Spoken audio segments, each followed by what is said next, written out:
screen so like I can spread back out. Yeah, no worries. I'll give you a little space too.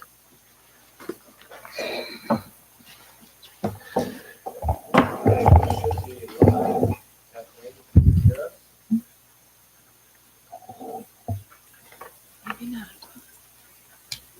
Uh-oh, she's muted. Can't hear you yet. How about we? She's probably. Tom, while you do that, we'll get started with the other beginning stuff here. This meeting is a meeting of the Board of Education in public for the purpose of conducting the school district's business and is not to be considered a public community meeting. There is a time for public participation during the public comment portion of the meeting. Can we stand for the Pledge of Allegiance, please? Pledge allegiance to the flag of the United States of America and to the republic for which it stands, one nation, under God, indivisible, with liberty and justice for all. I'll make an adjustment on my end, Catherine. Something else that. No. No. All right, we'll let the record show that everyone is in attendance tonight.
Smoke signals.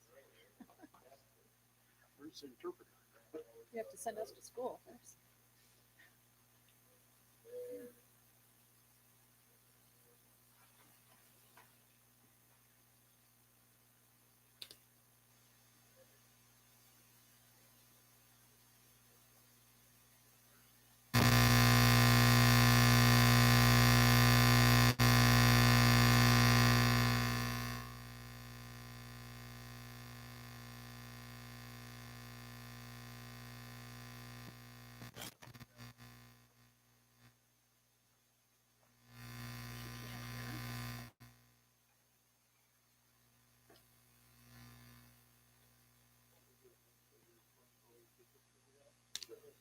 Can you hear me now? There we go.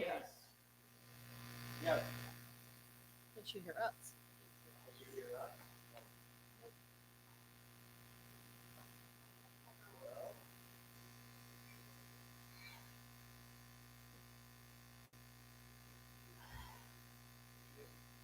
heard us before. Scott, can you hear me?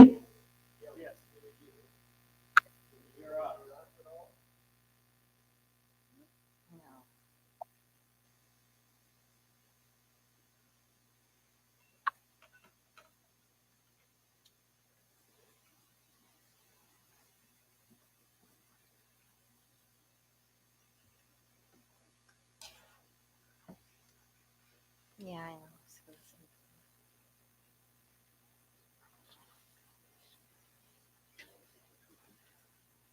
like a taxi meter running.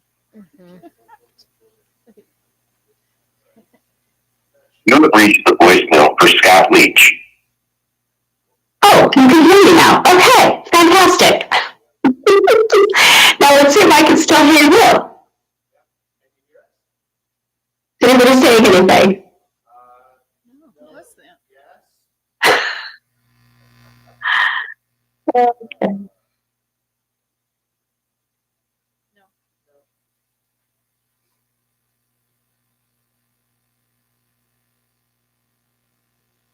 Okay, can you still hear me? Ah, and now I can hear you. Hallelujah. Good evening. Thanks for taking time and speaking with us. Of course. So we had several questions on the new 31AA reporting. And Mr. Yum, would you like to I can start if you start? want. Sure.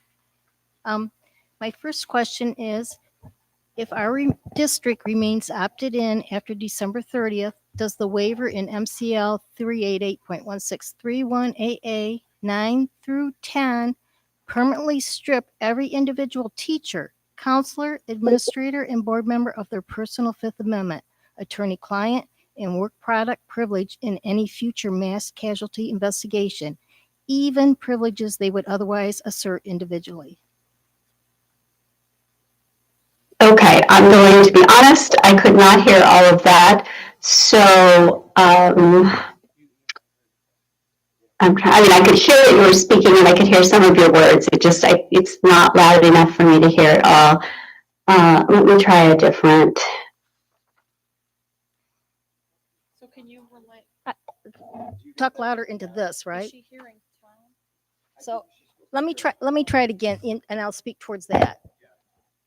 If our district remains opted in after December 30th, does the waiver in MCL 388.1631 AA 9 through 10 permanently strip every individual teacher, counselor, administrator, and board member of their personal Fifth Amendment, attorney-client, and work product privileges in any future mass casualty investigation, even privileges they would otherwise assert individually? Okay, so the answer to that is sort of twofold. If the outcome of the injunctions that were filed are that the loss that stands as it is and there's no change, yes, if you were opted in, then the current 31AA and its requirements and limitations would apply. If either of those lawsuits result in an injunction that says, hold up, this is too vague, this is overbroad, whatever they decide, and you can't require this kind of a waiver, sort of a preemptive waiver of rights, that would apply to us as well, most likely. I mean, a court could fashion it to say we're only applying it to these districts who were plaintiff districts, but that is unlikely. So if you're opted in on December 30th and the lawsuits don't go as we hope they will, then yes, you would be subject to those waivers of privilege in a mass casualty event, and it would apply to any decisions of the board. It would apply to any actions or inactions from any employee of the district and board members as well. But if you're still opted in on on January 1st, let's say, and there has been an injunction that changes the terms of 31AA funding, those changes would very likely apply to the district as well. But you will know that before December 30th. Okay. And will be given how much time to opt out if we decided to change? Yeah, well, so I know that the courts are aware of the deadline, and so they will, they will very likely get a decision out before the 30th, but how much before, I can't say. So it could be, and I know that they say they're going to try to get it out by, what are they saying, the 19th or something like that. I can't remember the exact date. But these things can take a while. So it could very well be that week after Christmas that we find out what the result is. So what we are recommending and what, some of the resolutions say is that you authorize the superintendent to opt you out without another meeting if the outcome of the lawsuits is that it stays the same, that there's no removal of those waivers, then the superintendent is already empowered without the need for another board meeting to opt the district out. Okay. Which is what that's the resolution. That's the resolution we passed. Okay, I have, Does it direct you to opt out? Or does it just give you the authority to? Did we direct that We he will? directed, but I know the spirit of it. We can follow up in meeting that we directed to opt out. Great, thank you. I have a second question, please. Once the district opts in, is there any mechanism for an individual employee or board member to personally refuse to waive their constitutional privileges without triggering district-wide loss of future funding and potential misdemeanor obstruction charges under MCL 750.505, 750.478A, or 750.479?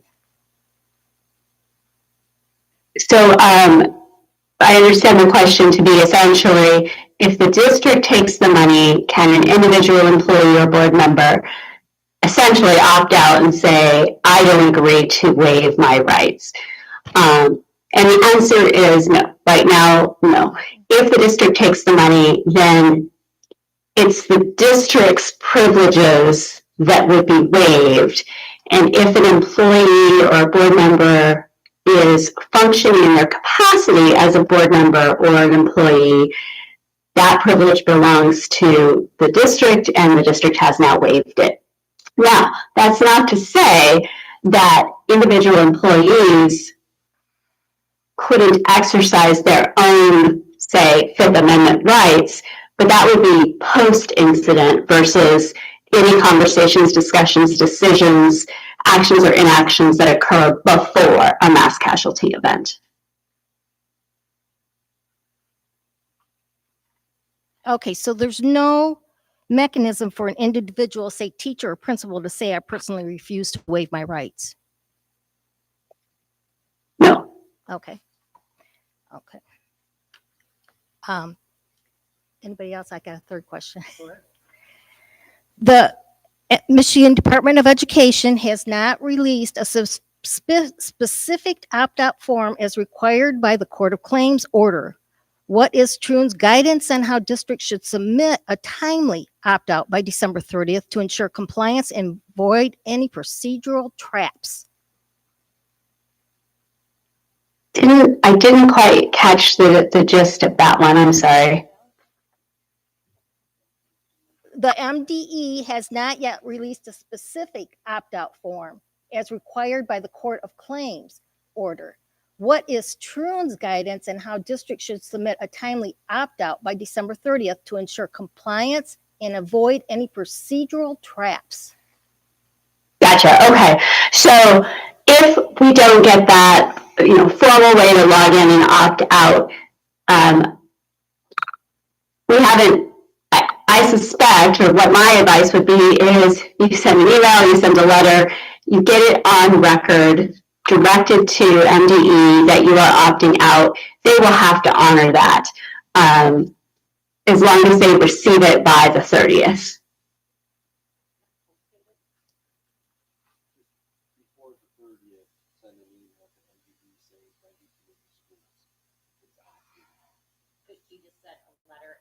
That, right. And a letter to me would be certified mail. Certified mail. Does it need to be certified mail, or will the email suffice? The email will very likely suffice, but because I'm a lawyer and I like redundancy, I'll probably send it via certified mail as well, just so that it's postmarked by the 30th. Yeah. Anybody else? Because I still have more questions. I'd probably send it via carrier pigeon as well if I had that option. All right. In Troon's professional opinion, can the opt-out submission, once available, be worded to make the rescission retroactive to our original December 2nd opt-in date thereby immediately restoring all privileges with no gap in constitutional protection. Okay, so I didn't see the original opt-in. I didn't see it in the board packet, but if you adopt the resolution before you tonight, then that will rescind everything that happened previously. The key question about the waiver of privilege is that will not take effect until until January. So you might get a check, and I'm not exactly sure when checks are coming out. You might get a check before January, but that you're not going to spend the money. It won't be unless and until you start spending the money that those waivers would be in effect. And what I've talked about with other districts is, let's say you get a 31AA check sometime in late December, you decide to opt out, you just send that money back. And it doesn't affect, and at that point, those waivers and those conditions that were attached to receiving 31AA money go away because you aren't taking the money. Okay. I have another one. All right. Has Troon ever seen a Michigan statute that preconditions school funding on a blanket advance waiver of core constitutional rights for all employees? And does the firm believe this provision, 9 through 10, will survive federal constitutional challenge? Yeah, that's a big question. I can't say whether we've ever seen it before because I haven't been here long enough to know. I've only been in Michigan about 3.5 years, and I haven't heard anyone say, "Oh, this is like what happened back in 1988" or anything like that. Doesn't mean it hasn't happened, but I haven't heard that. Do we think it will survive? I think that the plaintiffs who have filed the complaints and the amicus briefs that have gone along with them have very strong legal arguments. I think personally that attaching certain requirements to public monies is going to have a hard time passing muster. I think that the language is broad and vague. The definition of mass casualty event is I could see a court deciding it's too broad, but that's speculation. I can't, we as a firm and I as an attorney can't say, particularly until we have oral arguments where we think it's going, but my analysis right now is that these are solid legal arguments that the plaintiffs have made. Okay, this is not in my list of questions, but kind of aside to what you're saying. If the lawmakers decide to dig in, because I forget there was like 80 lawmakers, or I forget the number, a large number of lawmakers agreed to this language. If they decide to dig in, and this ends up going all the way to Supreme Court, we're talking years, right? Yes, but we would waive out. We would opt out. Okay, then let me go to the sixth question. Hold on. Kathleen, am I correct in saying that the state has agreed if they lose the case, they will not appeal it? Wasn't that expressed to the groups? I don't actually know the answer to that. Let me see if I haven't been able to participate in any of the updates.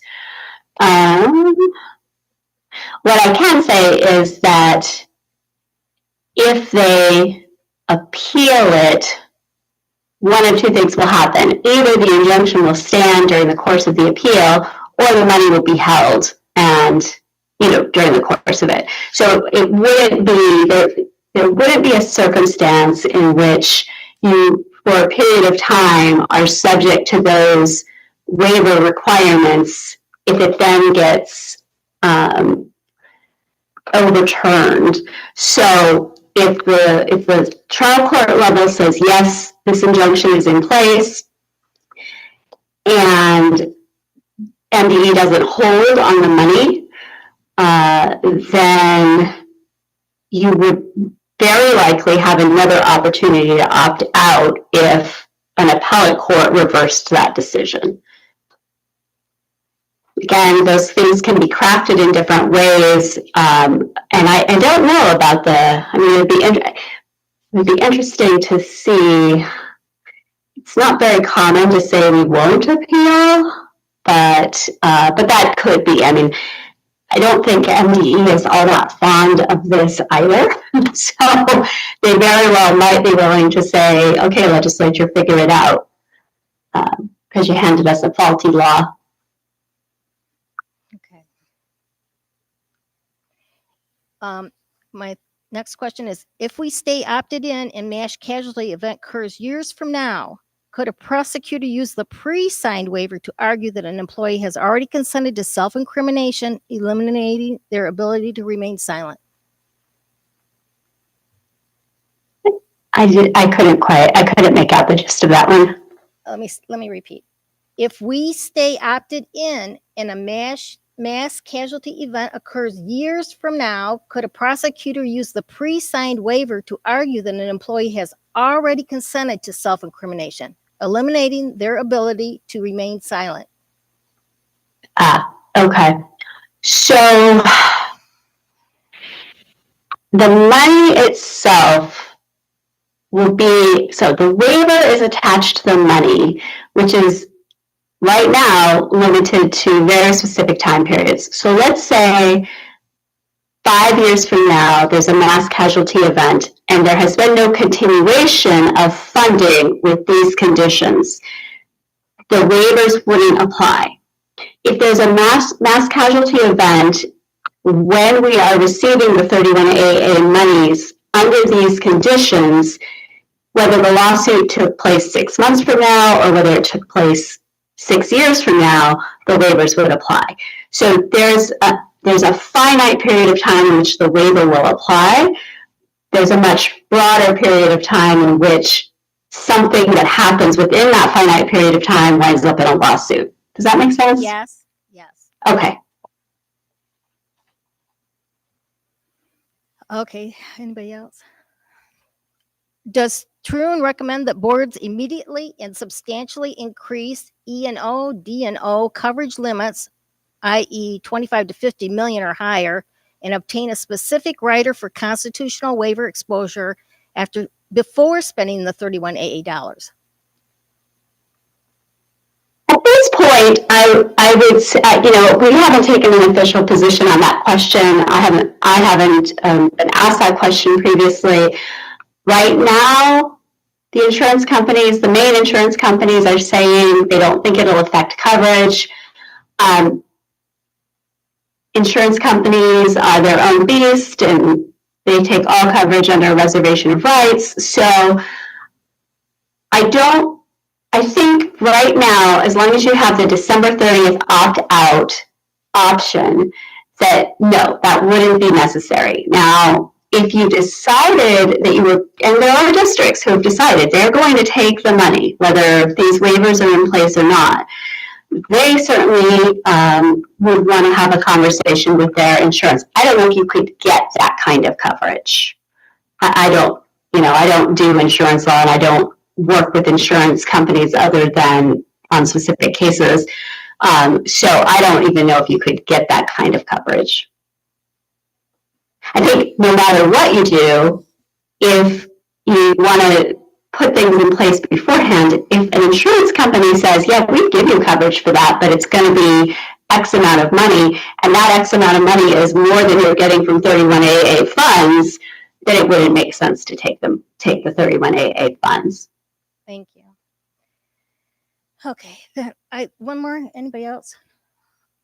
In the resolution our board adopted on December 4th, we directed administration to preserve the ability to opt out. Does Trune agree that the cleanest, most protective action right now is to submit the opt-out immediately once the form is available rather than wait for appeals that could take years?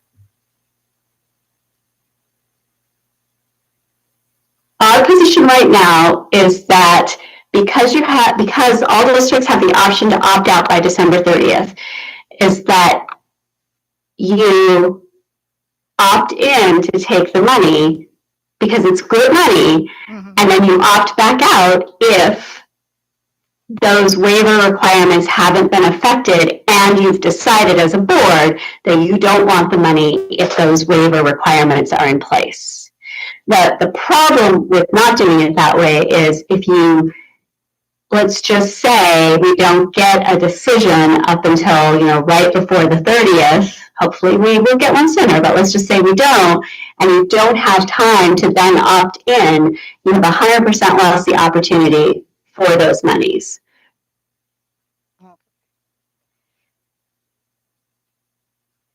So if the court hearing is scheduled for December 19th, could we, instead of waiting till the 30th, when this was really frightening for me to wait till the last minute to opt out, if December 19th doesn't go well, should we opt out the date, like December 20th? Will that be something that we could do?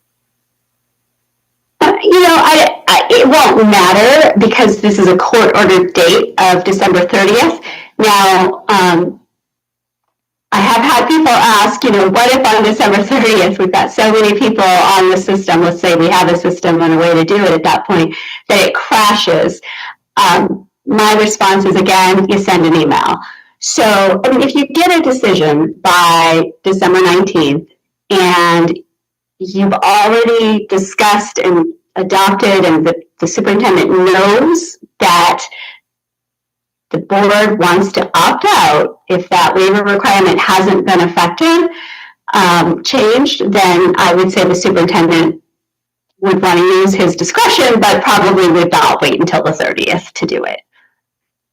The 30th, if we don't get a decision until closer to that date, okay. But if we get a decision on December 19th and you don't opt out until the 30th, your opt-out is just as good as if you opted out on the 20th or the 21st. All right. Thank you for your counsel.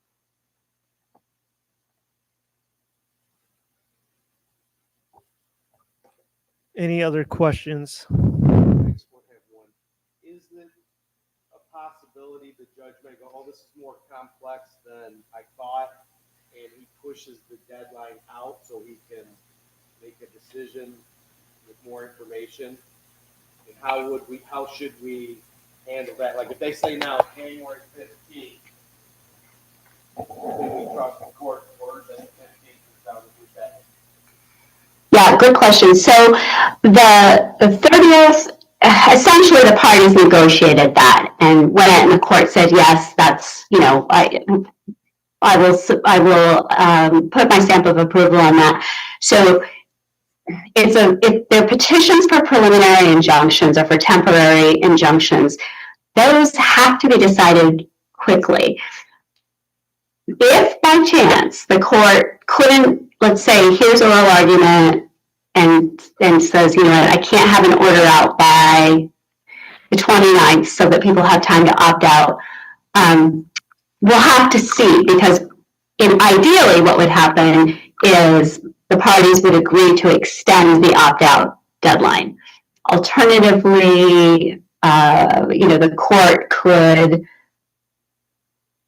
probably, the court could pressure the parties to do that, essentially, and say, we need to extend it to here.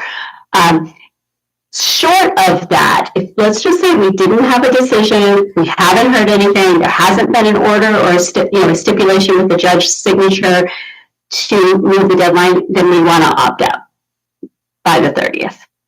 So unless we get something that comes from the way the stipulation works is the parties stipulate, submit it to the judge says, yes, I agree, signs it. If we don't get that, then we hold to the 30th, even if they're chatting about extending it. So how I see this go is either the court's rule against the local districts that have filed the case, and then they appeal. What happens? I have an email from someone that was on a Zoom call. The Attorney General stated that if they lose the case, they don't intend to appeal. But I'm not sure about the other cases or the other client, the state. Schools, yeah. So is that concerned that if we opt out, when we opt out, if we opt out, that we won't have a chance to opt back in. Kind of like the December 4th deadline. Right? So if the schools appeal, then they will ask for a stay. Court can either grant that or not grant that. So we would have to know, and presumably we would know whether, I'm sure that the attorneys for the school districts have that paperwork ready to go. So if it doesn't go their way, they will probably very quickly file the appeal, and then they would file a request for a stay, and then we would know before the 30th whether that was going to be stayed. If it wasn't, or if we just didn't have a decision on that, I would suggest opting out, because you'd almost perhaps rather miss one cycle of the funding and wait for them to sort it out and then, get it for the following year. If you have made the calculated decision that you don't want the money if those conditions continue to apply.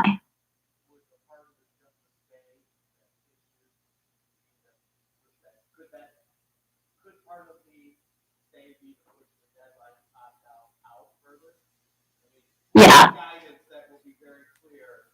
Are we going to be harmed if we follow the stay and extend before we opt out, or still must opt out?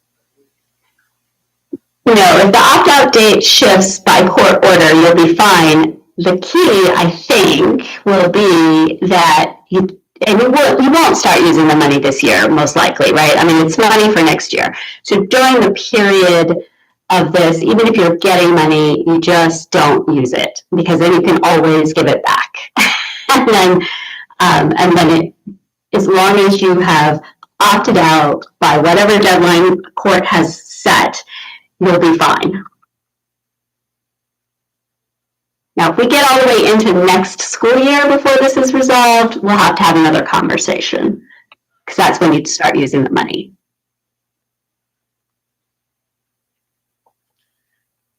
Any other questions? I'm good.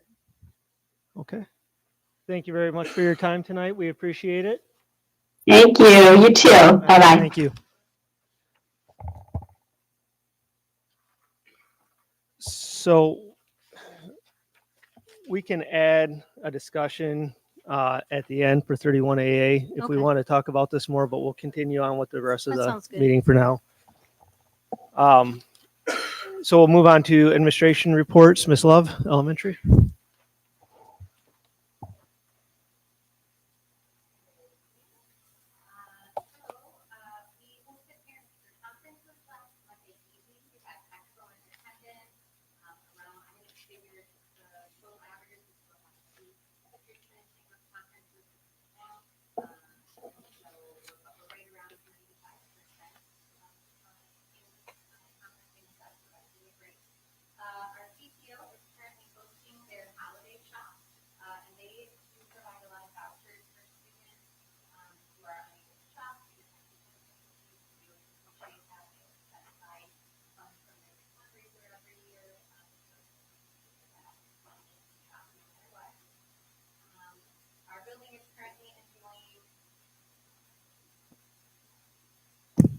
Bummer.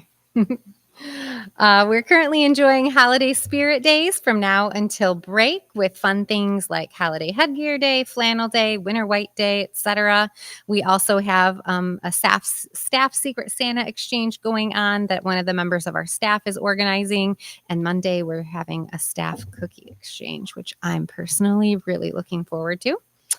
Mr. Hawkins, our music teacher, he's hosting our Young Fives and kindergarten music programs on Tuesday next week, and that will be in the evening at the elementary school gymnasium. Last week, we participated in our coin drive for the community Christmas, and our students brought in change all week long. They deposited it in their grade level bins, and we made it a little contest. We raised over $1,200 all together. The fourth grade team won. They brought in just under $500, so they were very excited. And they have won a movie and popcorn party. So Mr. Briggs and I will chaperone that on Friday afternoon. We're just happy to be part of that awesome initiative. So thanks for including us.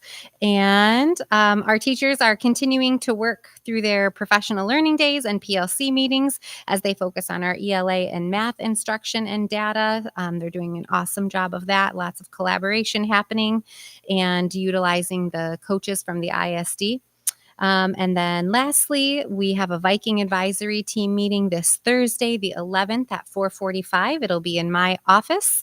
I'll be reviewing our end of year data from last year, both local and state scores, beginning of year data for this year, review of curriculum, and then talking about some of the other initiatives that we have going on in the building, like our PBIS, check-in, check-out data, what that looks like, and some of the upcoming initiatives that we have in the works. So just kind of sharing that out with the families who come. So anybody is welcome to attend if you're interested. I'd be happy to send you the info.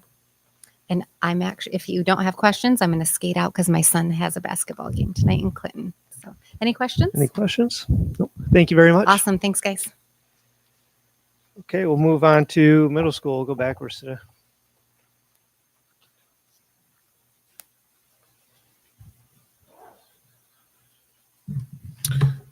Good evening.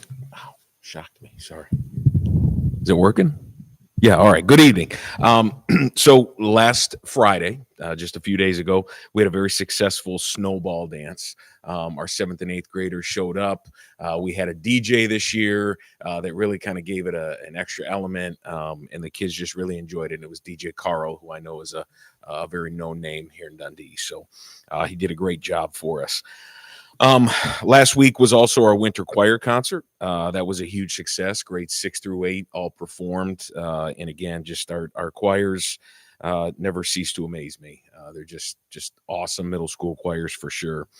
Band concert is this week on Thursday. Same thing. I know for a fact our bands are just going to really show up and do a great job. So it's pretty awesome to see. We are in the process of running a coin drive at the middle school as our contribution to the Dundee Community Christmas. Similar to elementary school, we will have a hot cocoa and donut party for the winning class. So we'll hook those students up if, based on contribution. So looking forward to that. We too are having a holiday spirit week, except ours is only 1 week instead of 2. So ours will be next week, but it'll be all 5 days. And the holidays are really, you can feel them right now in the buildings, in the air. They're very present in the middle school right now. On December 17th, 27th graders will be going through some taste testing put on by the nutrition group. And they'll be doing this. I'll be helping as well, do some of the tasting. But they want to do this to help kind of drive some future menus. So they want the kids' input, they want their feedback, and they want to know what the kids are liking.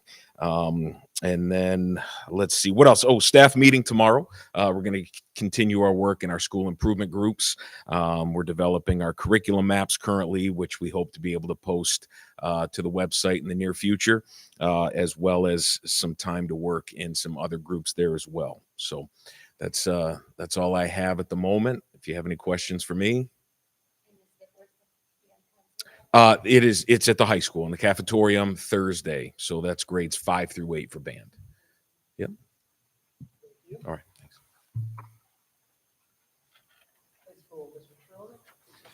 Good evening. As you've heard all the buildings talk about Community Christmas, this is a district-wide event that's really a great event. The 16th Annual Community Christmas Drive is currently collecting and on pace to have another great year. We've scheduled deliveries to take place on December 18th. If you know of anyone that could use some assistance, especially over the holiday break or the holiday season, please pass that information on to Ms. Rouse in the high school main office. We want to make sure that we help as many as we possibly can. We will be accepting donations through this week. Thank you in advance, and thank you to all that support this community event. First semester is coming to a close next week with final exams scheduled December 17th, 18th, and 19th. We're locking down and in all the student schedules for the second semester and working with students and parents to create opportunities for students to reach their post-secondary plans. Thanks to Mr. Ayer, who's creating a lot of very flexible plans that are going to assist kids really well. And I really appreciate how well we work together to work with students and come up with great plans for them. The Dundee Athletic Boosters today deposited $14,000 into teams' student activity accounts. This is the first of 3 checks the Dundee Athletic Boosters will provide to the Dundee High School athletic teams. From a facility standpoint, we have the old bleachers that were in the high school gym that we kind of deemed as not safe. They have been completely removed. They are gone, and the new bleachers are slated to be installed in the middle of January. We also have an ADA compliant stage for graduation that is shipping, and it will also come in the beginning or middle of January. So we'll have that for this year. Pending any questions you have, that's all I have. Yeah, I just have one. Will there be like that backpack thing for the winter break where the kids get food sent home that need it? Yeah, so the Backpack Brigade operates out of Elda Elementary. Miss Love runs that. Oh, okay. Yep. Did she say that? I missed it. We do everything. Oh, so it'll just be a bigger portion for the, okay. Thank you. Aaron, other side?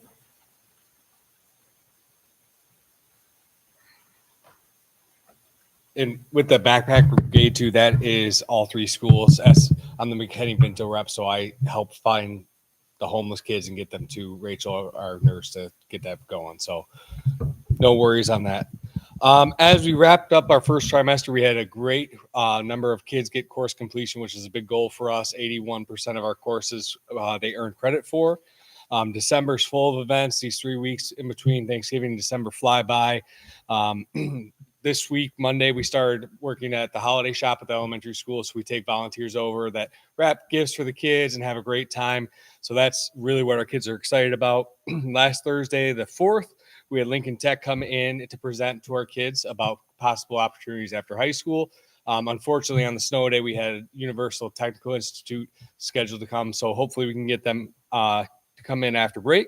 Tomorrow, Nancy Charbonneau and Jessica Keegan are coming from the high school over to talk to our upperclassmen about kind of the big old scary world of FAFSA and enrolling for applying for colleges. And then Wednesday, on the 17th, we have a substance misuse in the brain presentation that's coming in from Monroe County Health Department. And then the big one everyone's excited for that we want to invite you to is our holiday party on the 18th. We're going to go from 11:15 to about 1 with that. We let the kids go for lunch, and then we order some pizza and we make snacks for the kids and do some cookie decorating, watch some holiday movies, let them, again, just be kids before they go on break. That's it. Okay. 18th. That's a Thursday. Any other questions from you guys? I don't think so. Thank you very much. All right, moving on to informational items, the financials. Did anyone have any questions on financials? Or do you have a report for? Okay. If anyone has any questions, you can email them and Kim can respond. Going on to agenda, to approve the December 8th, 2025 agenda as presented. I'll need a motion in a second. Any discussion?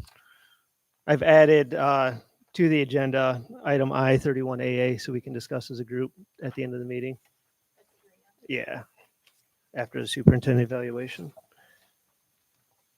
No discussion. All those in favor say aye. Aye. All those opposed say nay. Motion passed. Consent agenda, the approval of the November 10th, 2025 meeting minutes and the December 4th, 2025 closed session minutes. Approval of the general fund, operational and internal accounts invoices. Approval of the GSRP teacher aide, Kylie Ryan, effective December 1st, 2025. I need a motion in a second. Motion. Is there any discussion? Seeing none, all those in favor say aye. Aye. Aye. All those opposed say nay. Motion passed. Food service purchase. To approve the purchase of the tilting skillet braising pan, countertop. Oh my gosh, sorry, what is this? To approve the purchase of a tilting skillet braising pan, countertop gas from restaurantsupply.com at a cost not to exceed $19,600. I need a motion and a second. Motion. Any discussion? I did look that up because it's a strange way. And it's a great big thing. They can make great big, huge amounts of food and then it just tilts out like this. Very efficient. So I think it's a good purchase. And I'm assuming it's coming out of the food funds. Can Scott tell us how it came to be? The recommendation? This is recommendation from our head chef, Marshall. So obviously, as they are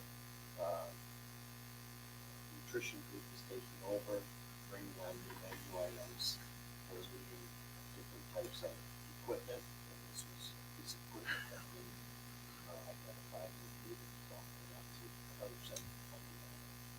100% food service. Yeah, it's huge. It's a huge flat top grill, basically, so they could do tons of hamburgers, say.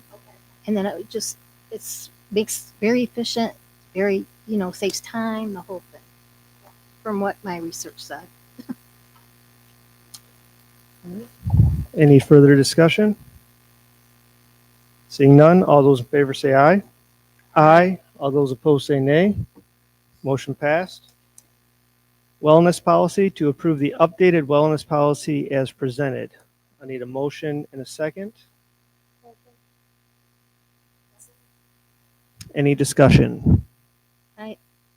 I want to give a special thanks to Rachel Palmer for facilitating the committee, and I'd also like to thank the other committee members for their efforts. There was some things that we did discuss during there. It was requested that we do organic apples only, and it was decided that it's just not feasibly possible. And then we also discussed possibly attempting to go fragrance free, requesting fragrance free in the facilities.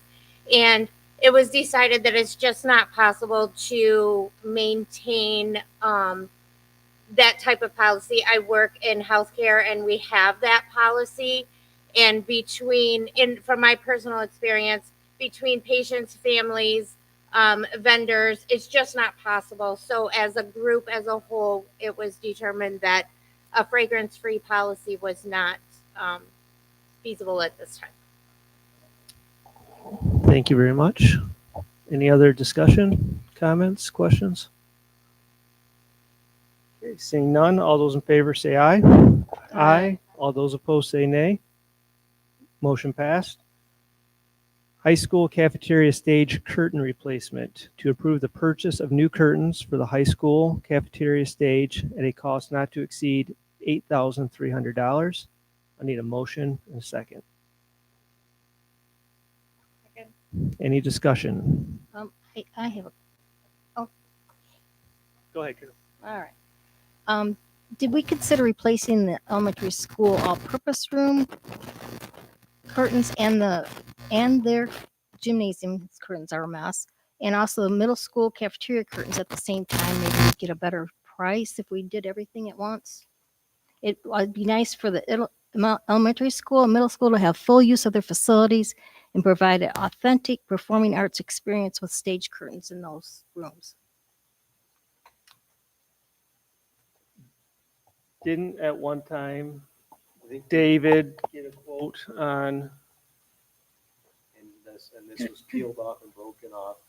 And the discussion was whether we really want those curtains in those areas, as they're not used that often, whereas the stage, the cafetorium in the high school is used not only for the school play, it's also used for the middle school bands, high school bands, choirs. So that is the more heavily used. I don't think the discount price would be anything great, and it's kind of like I'm getting a discount to spend more when we actually don't utilize goes as much as we do the high school.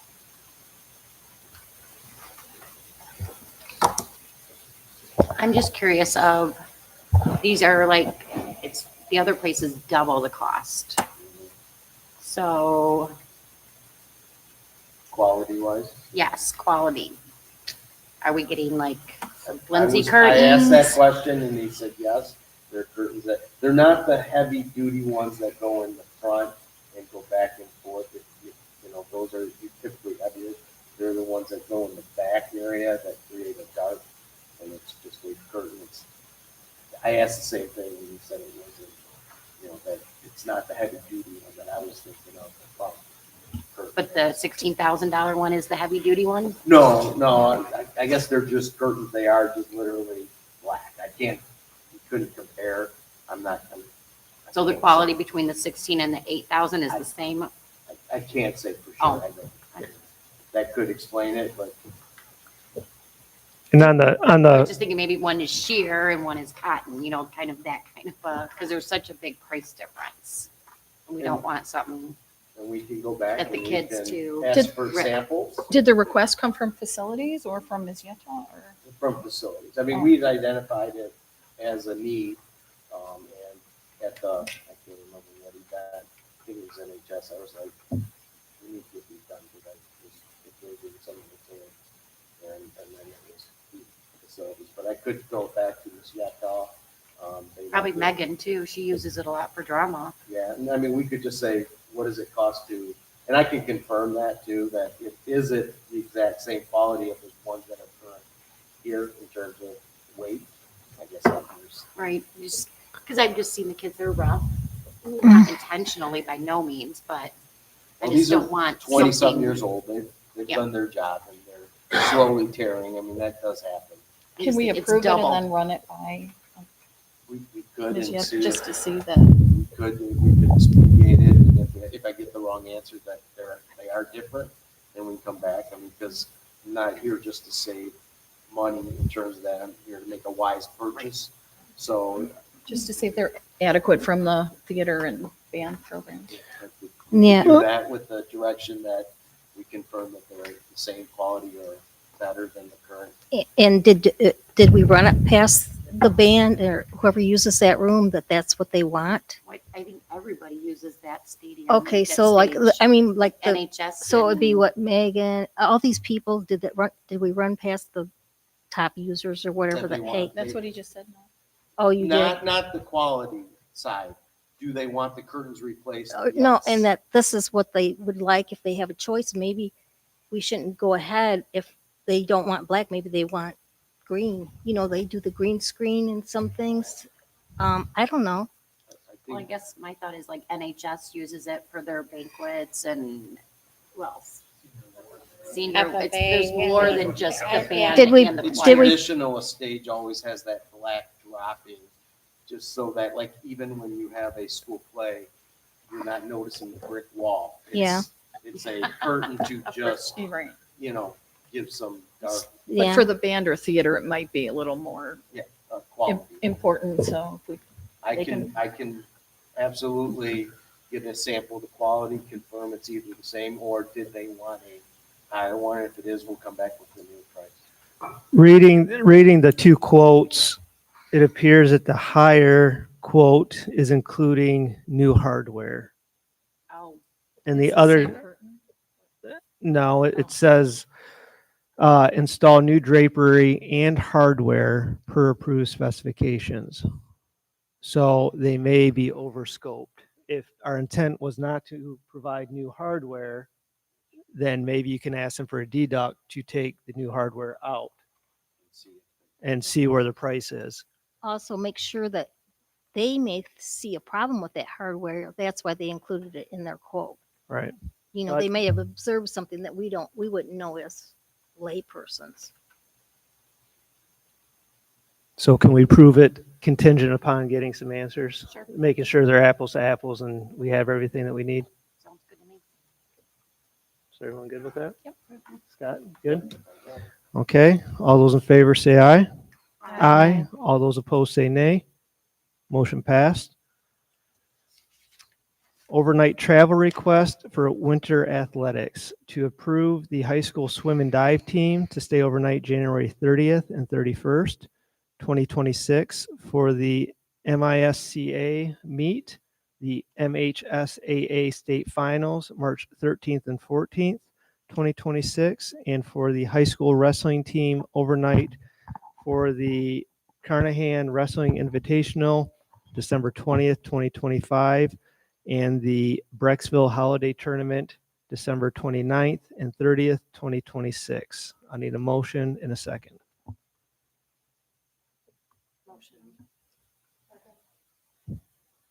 Any discussion? I do want to point out, the overnight stay, we are not funding it in any way, shape, or form for the wrestling program. The students, we have to acknowledge that the students can participate in the event. Their parents are paying for their accommodation, and they are only to stay with their parent. There's not a group of kids in a room, each room. So that's what the spirit of the requirements were, is that we are not going to fund them.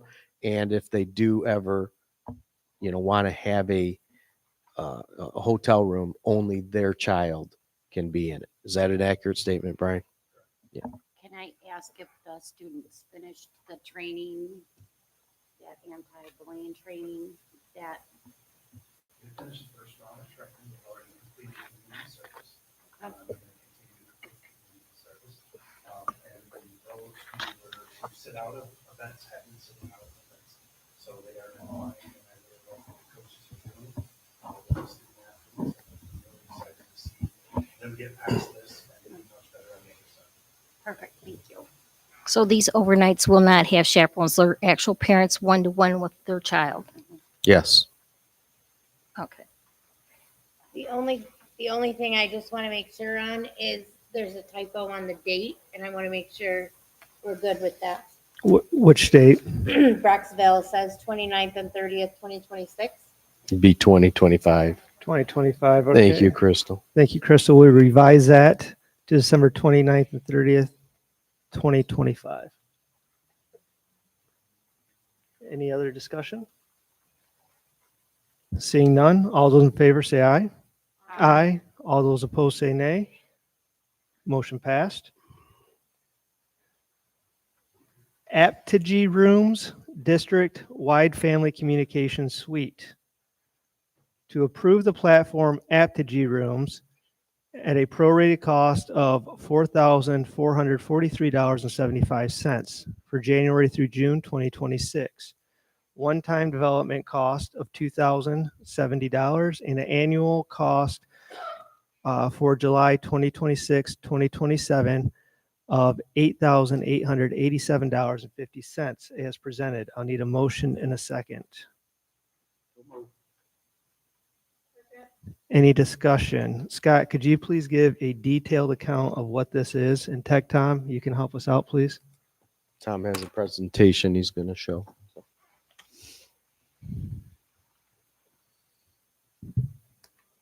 All right. Give me just a second to bring up my presentation.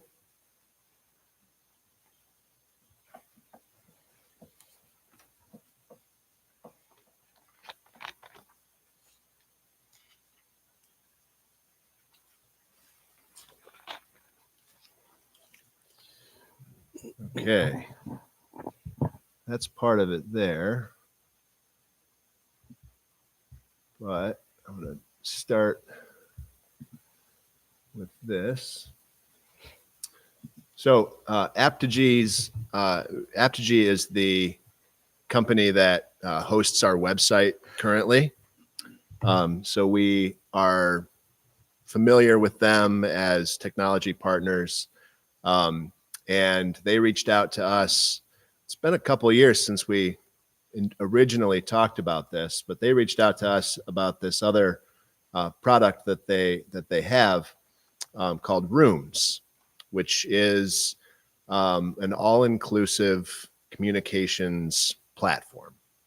The name comes from the idea that every classroom has its own sort of channel. but it goes beyond just classroom communication. Hey, Tom, I'm sorry. Could you turn the camera so that they can see the Oh, yes. presentation as well? Zach, you think you can handle it?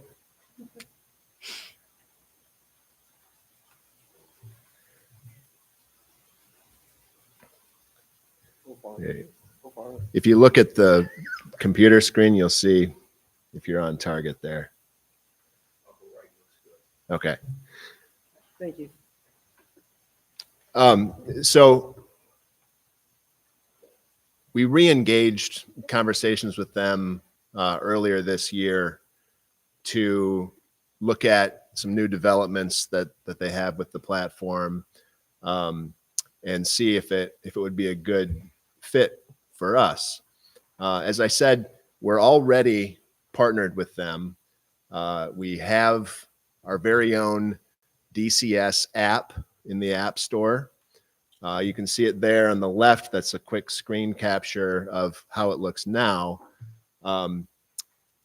If we were to go with the add-on with Rooms, it would essentially take the app that we currently have that parents can download and install, and it would add a new tab, a new section where they would get not only the news feed that we publish and the live feed, but they would also have the Rooms section, which would have a single inbox essentially where they could get communications for all of their students in the district, broken down by all of that student's classrooms or sports teams, etc. And the communication is there's essentially two types. There is the teacher can just make a post and say, hey, don't forget, exam Friday. Or it can be a two-way, Mrs. Litchford, your son Tom hasn't turned in any homework since September, and that can be a two-way conversation. It can also be a communication with, the whole class. It's very adaptable to the needs of, the situation. I've got some items, some bullet points up here. It's a single platform that would cover all of our communication needs as far as, kind of taking the place of all the emails and the, text messages. And sometimes they're, like my son is on a team that has that uses the Band app, right? So you would just kind of eliminate the need to have all these different apps to keep track of the different communications involving your child. You can send and receive messages. Those messages can be initiated by the teacher or coach or by a student or parent. The teacher or coach, the district employee essentially, can create, a group chat. A parent could not. So like a parent couldn't start a message with everybody in, their child's algebra classroom, for example. But if the teacher created a group chat there and enabled group communications to set up a study hall or something, then they could. But it's all controlled by the teacher or the staff member who initiates that communication. It's all moderated by AI. So if there is an inappropriate message that gets sent, it gets flagged and administrators are notified immediately so that it can be reviewed. To go along with that, administrators in the district have the ability to monitor all communications on the platform. It ensures compliance with student privacy standards. So it's, FERPA compliant, of course, COPPA. it integrates with our website directly because we're already a customer there. And then, as another perk, if we have family members, which I know we do, whose first language is not English, they can use the app to automatically translate communications into their preferred language. And they can communicate back with teachers in their preferred language, and it can be translated to the teacher's preferred language. It's quite powerful in that regard. The proposed schedule, we talked a little bit about the pricing already. The recommended rollout would happen in the spring, late winter, spring of next year. Doing it then allows us to make sure we capture the attention of everybody before they go off on summer recess. We do some training, we get it rolled out, and we can start using it, but then we're really ready to go for the next school year. And again, there's our cost breakdown.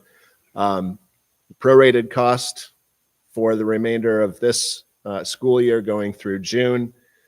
And then I can see I have a typo there. That second box with 8,887 should be that's the full cost for the upcoming year. The one-time development cost, that is a 70% discount off of what it would normally be. That's what you get when you buy at the end of the year. And we would pay for the bulk of the annual cost, as you can see, by discontinuing other communications apps that the district uses that are not doing the job. So most of this is going to be paid for by canceling other apps. And there may be other subscriptions that come to light that we can bypass as well. Can we ask questions in here, or do you want us to wait till the end? Questions? You sure can. Fabulous. Look at that. Okay, so I'm interested in these group chats that you mentioned. So a student has multiple teachers and multiple coaches and multiple parents. Okay, so a teacher can choose a group, I'm assuming, right? Can choose to send a message to a student and parents. Yes. Can the teacher choose one parent and not the other? Can it choose just the student? The teacher can message students directly. Yes. My understanding, the way this is integrated with Infinite Campus, it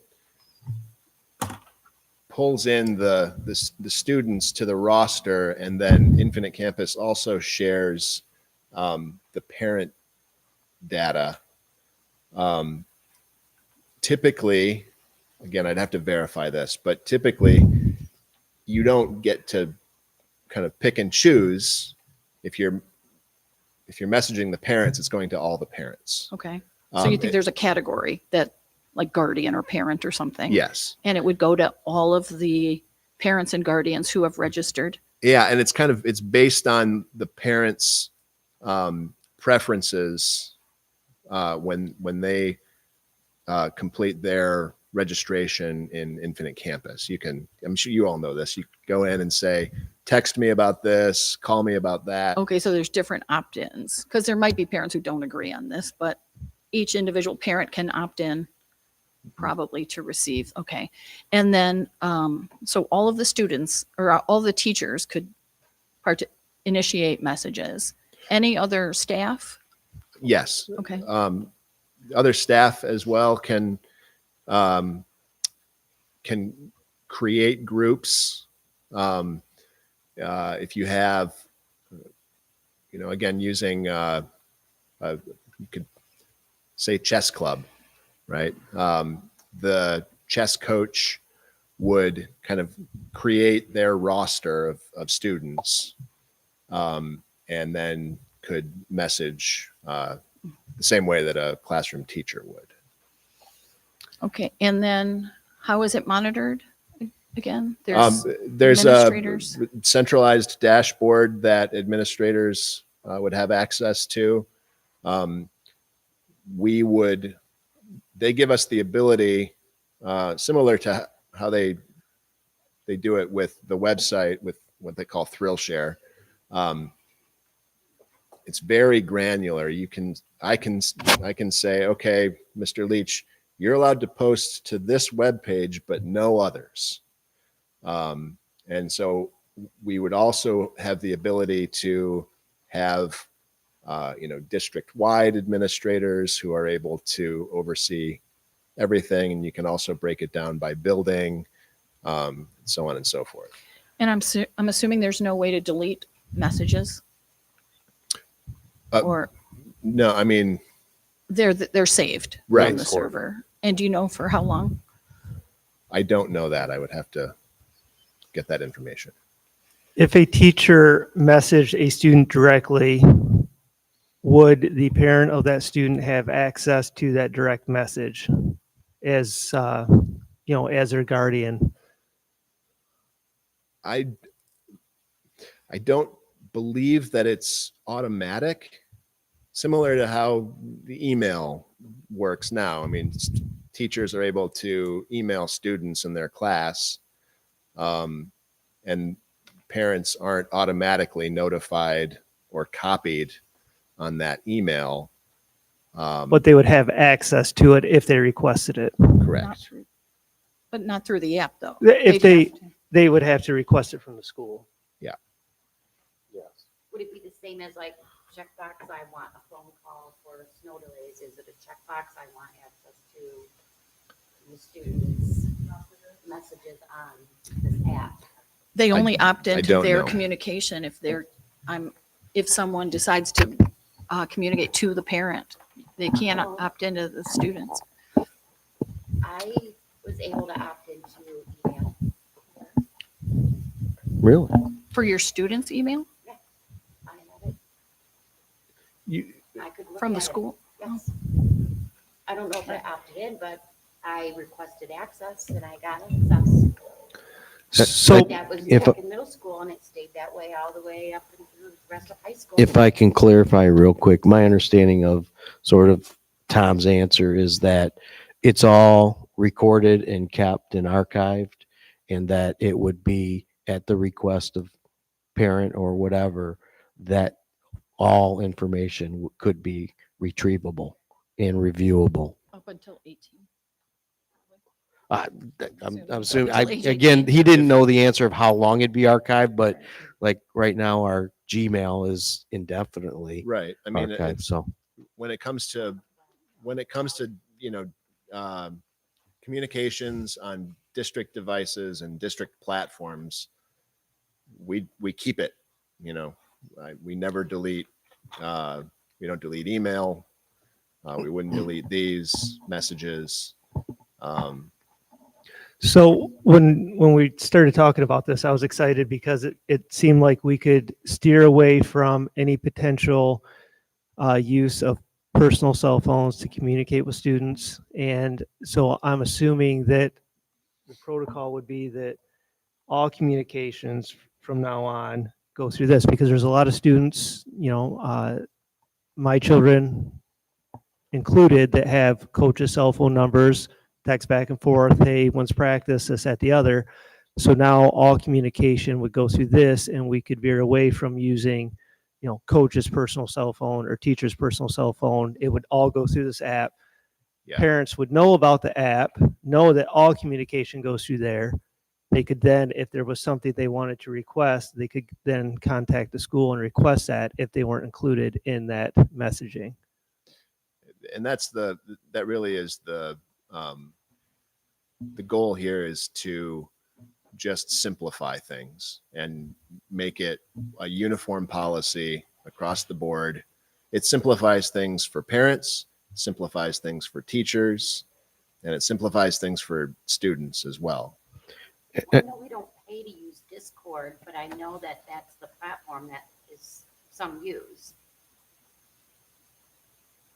I don't know. Discord? Yes. I don't know who's using Discord. So I just want to make a statement and clarify. This would allow people to continue to use their personal devices, but they use the app. Correct. And the app is the only way of communication. You know, we have a lot, like you said, we have a lot of coaches that they need to, you know, when is practice, what time's it over, what to wear. All communications would be expected to go through this app. And all that activity is archived and recorded. So would we set up, once we get this app and we have it implemented, does this require a policy on behalf of the district to say that all communications now go through this app? And how do we be sure that I think that if we added a thing in their contract, even the coaches, just a quick thing, that's what the expectation. And also, they would sign that they understand that that's would be, is subject to FOIA as part of that signature. It's that they will use this, and just to notify them that this is subject to FOIA. They wouldn't have, the FOIA wouldn't go to them. It's recorded and we own. Right. It would I know, but then automatically be. it's just a heads up to everybody. Hey, I think the teachers already know that everything they do the say and coaches do- though? We've Yeah. got so many coaches. You I think mean, so? but- Oh, yeah, coaches, I But think yeah, we- everyone knows they're subject to FOIA at the school, don't they? I think so. don't know. I would be leery about making them sign a contract saying that they know this. Okay, how about a contract, in their contract, that they agree to funnel all their communication through AppDigi? well, I think that would be the policy. We do already have you know, a technology acceptable use policy Okay. that we ask everyone to sign, and it would be a simple matter to add a clause saying, you know, district communications are to be channeled through the Rooms platform. That sounds good. I know Infinite Campus is used at the middle school and the high school. What platform does the elementary school? So would this qualify for all four schools? This would cover everything. Everybody uses Infinite Campus for some things, and I anticipate we would continue to. It's for some communications, it's the best tool. The elementary school uses another platform called Blooms, That's what I thought. and we would discontinue Blooms in favor of Rooms. Okay. We would continue Blooms through this year. Yeah. With teachers knowing moving forward, it's not going to be renewed, and then we will use Rooms. You know, like he said, the implementation. Okay.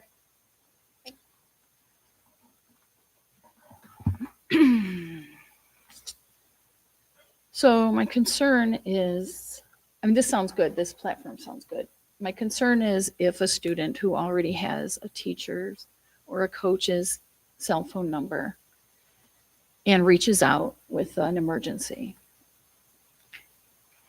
And we're saying the policy should be that they cannot communicate with the child. And they say, well, I have to go through the app to talk to you. Mm-hmm. And the student says, I'm not doing that, and ends. It's my fear, right? That we've lost an opportunity to have a coach or a teacher or staff help that student. I'll be honest, I'm not sure if the recording of that information is the main concern. It's the quickness of getting some feedback from that person, and it would be as quick as that person, if they got a text message, they would then reply through this program. Instead of text replying to the text, they would then send that student a message through Rooms, and that conversation could continue from there. But if the student realizes, oh, this is this is now part of the school system, the school district Mhm. communication, my principal could see this, my parents could see this. That's my fear that our trained folks and counselors could not react at that moment and solve that emergency and then take steps to alert a parent or, to go any further in that And counseling. depending on the situation, I know recently a student reached out. What the immediate response was of the staff member was to notify the principal of the message. And then the principal called the police for a wellness check. It was that quick, and that's the process that took place. So I think understand the Are concerns, all but I'll be staff honest. considered Reporters, mandated Yeah. reporters. Yes, And but so could, there should not be that type of a secrecy to begin with, I guess, is kind of my Well. concern. I think Yeah. if I'm hearing minutes you, of counseling that says, hey, what's going on? And if I'm hearing your thoughts, is that you're concerned a kid may not then reach out because they know it's being recorded, being and we may recorded, lose an monitored, opportunity right? of a reach out. I understand that. I would like to think, I a student in that state of mind, I don't know if they're going to that. They're reaching out for help for the reason. I'd like to think so. I mean, I can't predict, but that's.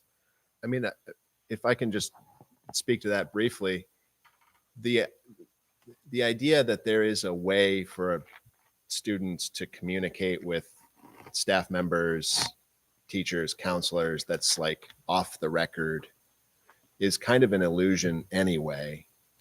As No, we've right, but that can play out for a little bit to like do some emergency discussion that could solve an emergency. And then, of course, I would think there's a policy to reach out to their building administrator and parents. But there's an urgency for, hey, I need help. I would think that if I was in that situation, if I was that a teacher, administrator, coach that the person reached out to, I would think that I could offer that support and then follow up with my supervisor to say, hey, this is what happened. Let's get the parent, like immediately. I don't think if somebody says, hey, I'm going to harm myself, the person's going to say, okay, well, stop. Let me message you through this app and then we'll talk. No, that person's going to that person's going to talk to them. No, but and we're they're talking going about a to, policy that says they cannot do that. well, it doesn't say the policy is going to fire them on the spot. We didn't come up with the Well, policy. they can There is no write the policy yet. But do we want, okay. How do you can't capture, you have to capture the 99.9%. There's no way you can capture 100% of every single situation. You can't do it. Okay, well, I hope that would be the I policy. hope so. I hope so too. And I would think that as a board that we would be flexible enough to look at the circumstances. And I would hope that the administration and the public and everyone else would be flexible enough to look at the circumstances and say, hey, we either save this kid or we say, stop, you're not using the app. That's ridiculous. So You're I'd going to act rather- like a human being and you're going to try to help that person. So can our policy reflect, it shouldn't say no communications. I It should say. I think we can draft the policy. Encourage. I don't even think encourage is strong enough word. I think it should be a requirement unless there is an unusual. And I will say this, the anticipation going forward will be any communication initiated by a staff member, it will go through there. You can't help if someone sends a text message to your phone. All you can do is then respond to it or then respond through the app and say, hey, what I saw you texting me. What do you need? and then you start that process. And I do understand what you're saying is that because it's being recorded, you know, whatever you Right. want to So call it. my concern is then the student says, I'm talking to you here. I'm not. I have a big problem with this, with the separation here of giving parents, or teachers, anybody else authority, that type of a power over children, over their parents. That's not Here. what we're talking about, though. We're talking about You're saying, if my son reached out to a teacher and said, I'm going to shoot myself, What do you want the teacher? what do you want the teacher to do? The teacher's going to stop them from shooting themselves, and then they're going to come back to me and say, hey, we need to talk about this. You need help for so Johnny. you're saying that if a teacher has texted that and then they respond, if that teacher is truthful and honest, and they'd hand over their phone and say, look at my screen. And of course, as a board of education, we'd be like, oh my gosh, that student reached out to that teacher. Of course, you're not fired. But when you sit there and you say, we encourage you to use the app, but you can still text this teacher when you feel like you don't want to talk to your parents instead, or someone else instead, then that's what the students are going to consistently do. When we require an app and it's on a platform that the school controls, but Control might be the. This is something that well, this is Monitor there. That's a better. this is something that will FOIA, get because that is the resolved whole over problem time here. too. As we use this problem of teachers and staff members' cell phone numbers being known, this problem will go away. Right. Eventually. Yeah. In the next 2 years, And, 6 and years. a part of the problem is parents have those staff members' cell phone numbers, and it's just easy to do. Pretty soon, the easier way will be utilizing the app. That is, what we hope. All communications should go through there. So Turning the ship is hard, but it really is. It is. Because you have a So when you use the app, will you get a notification? Does it pop up like a text message? It depends on how you have the notifications set up on your device. So it gives you that some options there as well. If you like to be notified by text message, you can set it up so you'll get a text message when a message comes in, or it can come up as a push notification on your phone from the app. It's, you have that choice. You can, if you want it to come to your email inbox, you can get it there. But it's up to the individual user. So I would think that, we don't know if a child in that situation would use the app, use the text. We don't know what they would do, but I would think that, any of our counselors would have it set up like the push notification that you would receive the messages like, you're not waiting until the next day to find it in your email, right? I think that you'd have to set it up correctly, and you can't help 100% of the situations no matter what. I totally understand what you're saying. 100% I understand what you're saying, but we have to, you have to look at the big picture and do the best you can with the very, very small minority. And hope that the person at that right time just makes a human instinct decision, and that the board and the administration supports that in the moment decision. Because if it was my child, I'd want that counselor or teacher to make that correct decision and, help them out. And we'll circle back and figure out what we need to do to get my child help. But in that immediate moment, they need help now.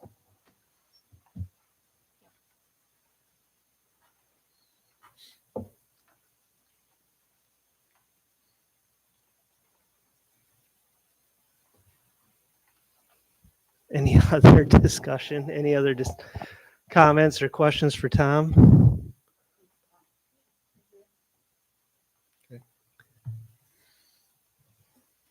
I think it's a good way to start that shift in direction. You got to start somewhere, and this is a really good starting point. Like I say, it'll take a few years, people, to get the hang of it, but I'm sure it'll work its way until they come up with something new or better. You know, it's always changing. Everything's developing all the time. One of the other things this does, if we go this route, is it gives us control over the messaging even more than we already have with the website. I don't think it's anybody who knows me. It's no big secret. I'm not a fan of Facebook as a tool to, communicate. Things get lost in the feed almost immediately. I saw a statistic the other day that 90% of what people do on Facebook and Instagram is watch videos published by people they don't know. Like they're not really going there to get, information about the choir concert. They're just not. And, so everything gets lost in that, and all the other stuff. And this gives people one place to go where they can find all the information about the things their children are involved in at school. Did you find it fairly intuitive? Is it fairly intuitive? Yeah. Oh, I mean, if knowing this company and the way they design software, what they've done with the website tools is incredible, and I expect exactly the same from this tool. One last question. So I'm assuming you can communicate. Teachers can have this on their phone, their personal phone, because we don't issue district phones to every teacher. They can also communicate from their laptops or home computers through the apps. Yep. Same thing, correct? Web app. Yep. Okay. And parents can do that too. Can use the web app too. They don't have to do every single thing through the cell phone. It's just that, they do put out the free DCS app that can be on your phone. That's very convenient. But a lot of it's accessible via the website as well. Staff to staff communication, it would go through the app as well, if it's school related. That's actually not really the focus of it. Okay. It's more, it's not a total like replacement for email. There are still things, but you can create a group. If you had a project to work on or something, you could do that. But unfortunately, you still have to use email. And the contract, I'm sorry, the contract was for how many years if we, what are we? For right now, we're just looking at doing really like a year and a half. So starting in, if we go forward, it would start in the new year and go through the month of June, and then the following academic year. Okay. As well. It's a year to year after that point. Okay. Yeah. It's a commitment of the rest of this year, next year, and then it's like Blooms. We just renew them. They're under a certain amount of money, and we just renew it. They have talked about making a multi-year contract available in the future, but that's a question for another day. Any other questions for Tom? Any more discussion on this?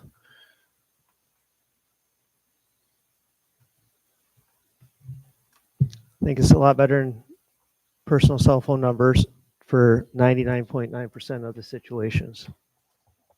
So, any other discussion? Okay, thank you, Tom. Appreciate it. All in favor, say aye. Aye. All opposed, say nay. Motion passed.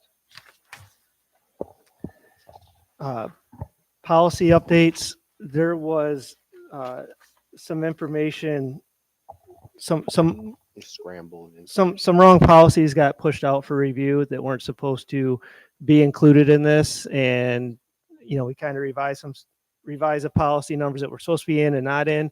So I just moved to table this for tonight. We'll give it another month. It's nothing urgent that needs updated. So we'll just table the policies tonight and we'll deal with that in January. Do we have to Do we vote need to vote on that? You probably need to vote to table it. I would think. Okay, I need a motion to table the policy updates discussions for tonight. Any discussion? Yes. They were the ones that were in November. There's a batch that's being looked at, and that was what was thrown in by accident. So it's back to the correct ones. And the ones that are being recommended to be rescinded, do they all have a counterpart to replace? Yeah. them? So yes, the ones that are being rescinded, they're being put in together. So if you ever done any of these, there's one for sometimes support staff, so professional staff, administration. It's repetitive, and they're trying to consolidate those so they're clean. Mm-hmm. Yep. Thanks. Yep. All right, any other discussion? Seeing none, all those in favor say aye. Aye. All those opposed say nay. Motion passed. Emergency operating procedures, to approve the emergency operating or operations procedures as presented. I need a motion and a second.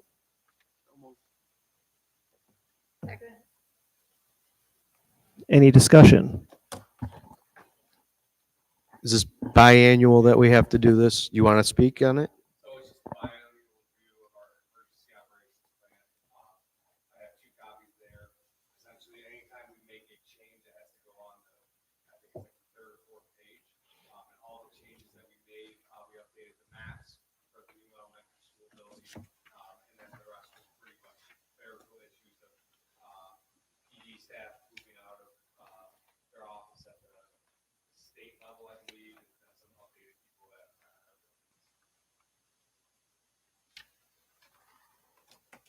Any discussion? Seeing none, all those in favor say aye. Aye. All those opposed say nay. Motion passed. On to the superintendent evaluation and contract.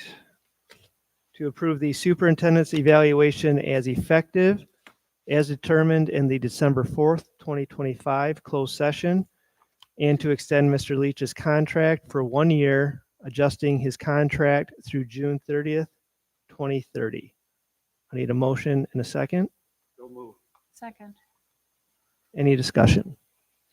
I'd like to thank everyone for their patience and help through the process. As a freshman board member, that was my first experience. And also, I agree that extending the contract through 2030 provides long-term continuity. However, I don't remember discussing this during the performance appraisal, and I haven't seen a copy of the contract. Scott, do you want to speak on the durations? Sure. What part of the contract do you need to see?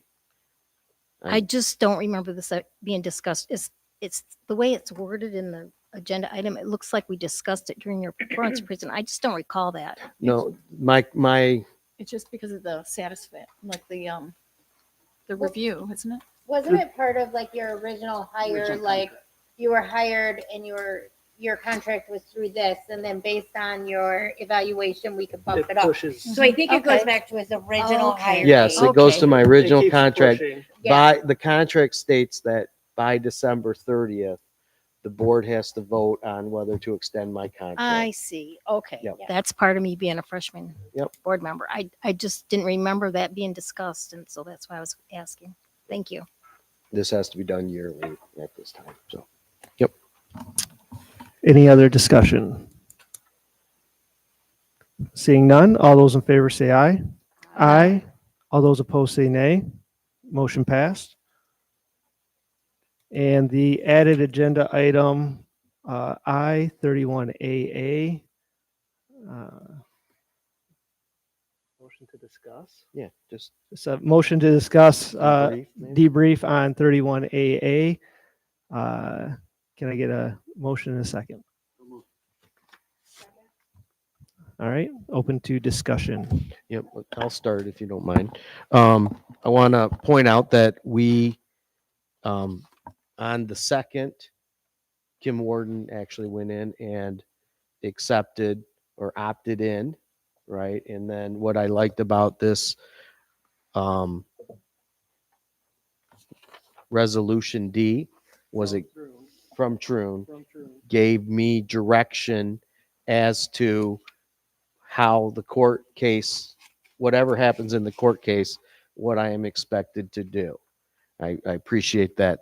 I mean, I knew the spirit of the board and I understood it, but I thought the adoption of this, we were recommended and we had the right to. It's kind of weird. The superintendent could opt in, or the board could do a resolution. It's an either or, really, because of when we first talked about it in November, we didn't have that option of opting in and waiting and seeing how the court case went, and we tabled the discussion, if you remember. After that point, knowing that there was litigation coming, that's where the court made the ruling and the MDE agreed to extend the window to December 4th to opt in. We had to opt in of any chance of getting that money. If they take all the strings away, we had to opt in by December 4th. We did it on December 2nd because I didn't want to wait till the 4th and have a glitch occur or anything like that. We then approved the resolution, which, as I explained in the December 4th meeting, this really, we've already opted in, I did, but it gives me guidance in the event of the decision. It goes either way. And it clearly states that if it doesn't, you can read the last page of it, page 2, I should say. It says if neither nor occurs by the recension deadline, the superintendent of schools or their designee shall notify MDE in the form and manner required by MDE, there's that wording there, and no later than the recession deadline that the district's opt-in is rescinded. So it clearly tells me what I need to do if the court case doesn't go in our favor. The only thing I'm going to request is that if it doesn't go in our favor, that an email and certified mail get done. Okay. Agree. And that way we have that receipt from the mail post office. And I know it costs $6, but it's worth $6. I'm not worried about costs or anything like that. It's the one thing that is up in the air is exactly how MDE, it says manner determined by MDE. They haven't given guidance because that will typically come if the courts rule against us, then they'll tell us how we have to opt out. But absolutely, we'll do whatever we need to do. And if there's 2 forms that we can do, we will do that. I appreciate it. Yep. Yeah, I mean, like she said, if the computer crashes, who knows?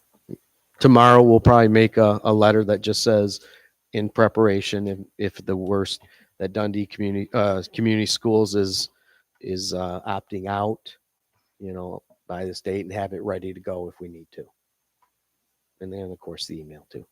I guess the only other concern is if they do extend it. I mean, are we all good with that? I am not. If they extend it and we have to give up our rights to get on board with them extending it, I personally am not in favor of that. I think it's either the court rules with us and we're good and we have our rights and then we can sign it, or they rule against us and if there's anything that could get screwed up, I don't want any part of it. I'm saying if they say we need more time, sorry, I may have misspoken. What if they say we need more time? Unless, I would say we return the money. Yeah. We opt out. So if they say, oh, we don't want to make a decision by the 30th, we need till January 15th, we still want to be like, okay, then. Yeah, if the state, It's probably not going to go our way. at I that don't think point. so either. well, I think it will go our way. I do No, I believe mean, that. if Yeah, they do start but doing that. possibly you're right. And maybe I'm just always thinking of the what ifs right along the way. I don't think any court, again, if the court said, yeah, but you got to waive your rights, then I understand we're out. If they say we're extending this deadline where you have to opt out and you retain all your rights to that point, it behooves us to stay in there until they make the decision. If our rights get extended along with the Right. deadline. Yes. That's my Yes. stickler there. Right. If they just move the deadline, that's it, then No. Yeah. stay in. Yeah. Right. And again, it's not just your rights, it is everybody's rights, all employees. Yeah. It's, You are yes. absolutely right. And that was what was concerning to me the minute this was released. I'm like, how can they do this? And I actually reached out immediately to MASA and asked if they were going to do something. They're like, we're kind of waiting. And luckily what's that? That I agree, Kim, and my gut instinct is that this is kind of a test as to see what we'll bend to. And really, it erodes the local boards. So why would they do this? So if this is like a test case, kind of, in my opinion. So why would they ever even put this out there? So if they say, board members, you could lose your house, employees, you could lose your homes, then who's going to run for board? Okay, so they'll say, well, we couldn't, you guys can't get anybody to run your board. We'll take it over in Lansing. So then we've lost all that.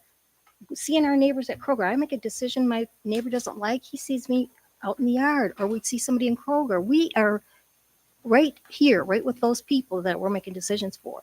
If they mess with this, take our rights away, nobody's going to run for board. Who's going to want to be a teacher if one little thing? And then we had ISD here stripping us, telling us if they're manifesting their mental illness, we can't expel them, we can't suspend them, we can't do. Our hands are they've tied our hands, and it's the state. Is that the state that tied our hands during the presentation that we heard? Well, so then now Special ed laws. we're now responsible for those same children. They've tied our hands to not discipline. See what I'm saying? Mhm. So that's where those children are the ones that this could be something that escalates into a right. So they've tied our hands to discipline these same children that could cause a tragedy. And then they're going to take our house. They're going to take our property. We're going to be on this corner with our shopping basket. I'm serious. You can laugh, but this is dead serious. Nobody's laughing. I mean, I Well, think I we just have, saw two I think, people laugh. I think. I we don't have think clear we laughed direction. at you. I don't think it was intended for that. Yeah. I do want to say that, this was initiated by the governor's office or the attorney general, who had hurdles in their investigation of several tragedies. And I think they put this wording out. I don't want to blame the legislature 100% because you got to get a budget. This wording's in there. Like, what's the big deal? I don't think they knew all the possible ramifications about it. It was clearly rushed through because, as the lawyer said, the definition of a mass casualty event wasn't very clear. And unfortunately, lawmakers sometimes, it sounds good until you have to implement it. And I think it was rushed. It was baked. I think they didn't think it through. I think that's why the attorney general, in a Zoom call, when the two groups were meeting that got the extension, they expressed that they would not appeal a decision that went against the law. I think they kind of know it's kind of a stretch, and I am hoping that the judge will quickly rule this unconstitutional.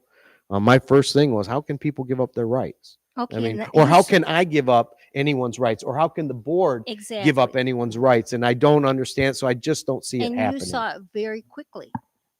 Don't tell me. I mean, in my reality, those lawmakers also knew exactly what was going on. You saw it very quickly.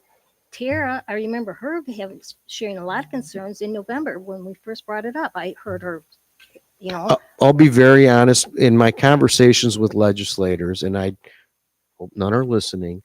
They don't know a lot about, I mean, they have a lot on their plate in laws and stuff. And we deal with education laws right? So we know them pretty well. They deal with all types of Well, laws. I don't give them any excuses. I'm They not have- giving excuses. They I'm have just unlimited explaining. resources up there. We have what? Our itty bitty 20 million for all these kids. And then they tie our hands with discipline. And then, but yet, if something happens, we're responsible. What's our fund balance? Yeah, and I do want to point this out. We had budgeted this year 100,000 for 31 AA. This amount we're talking about was 265,000 ish. So what we're really talking about, if it goes against us this year only, it's only $100,000 because that's what we had budgeted Can you in. tell me what would be cut then? Do you have kind of a line by line? No, that would be for next year's budget Okay, that we but would talk about. What would we lose? We could Anything? lose what What- could be funded by that? What, not additional things? What do we have now that we could lose? Well, That's what I'm anything that's safety and security. A part of this was like Kim had budgeted the 100,000, and that was for our Verkada camera system, and part of it was a part of our police liaison, So right? So if they get all these districts, we're kind of got our hackles up. Maybe they and we all say, you know what, we're just going to skip it this year. We can just pick up that stuff for next year. They'll just drop it because if we don't fight now, this is going to be. I think we are fighting. I think look, there are districts fighting for us that we could have stepped in, but they had done it. Our Monroe County ISD chose to be a part of the litigation to I just- represent all of us. I just MASB is I refuse to give up my constitutional rights for course. money. Yep. For money, and I think we all do. okay, good. We're all on the same page. We're all on the same page. There's not one of us I that feel want it. very strongly about it, as you can tell. So, in the last meeting, we gave Scott clear direction, to sign this and make sure he gets in on time. And Kim is a backup as well, being on the finance. So I would assume that we're going to have a notification from you Absolutely. as soon as we hear something from the courts. Absolutely. And we'll be sure that we are very careful with that opt out, that it backs us up to, you know what I mean? That they know that we backed it up right to our original opt in. You have until you did not surrender your constitutional rights until you don't act by December 30th. At least that's in the worst case ruling. We don't have to say, and we didn't surrender any of our, we just opt out and it's like we didn't even do it. They give you that right to do so. Okay, so really there's no action on this other than to close the discussion on 31 AA. So all those in favor say aye. Aye. All those opposed say nay. Motion passed. On to superintendent comments. Yeah, I was going to mention that the bleachers were removed. The student bleachers, they were always a little higher and made a lot of people nervous. And so they are being replaced. So they were disassembled over Thanksgiving break, and the new ones will be brought in sometime before the February 1st is what I was told. So at our discussion of my evaluation, the conversation was about increasing the amount that I am able to purchase on my own up to the $15,000. Right now it's $7,500. So I'm doing some research on that and where that policy is exactly and all the wording. So I just wanted to update you on that. Kara, that might be the first time you're hearing that. And then we did have a bus driver get injured today.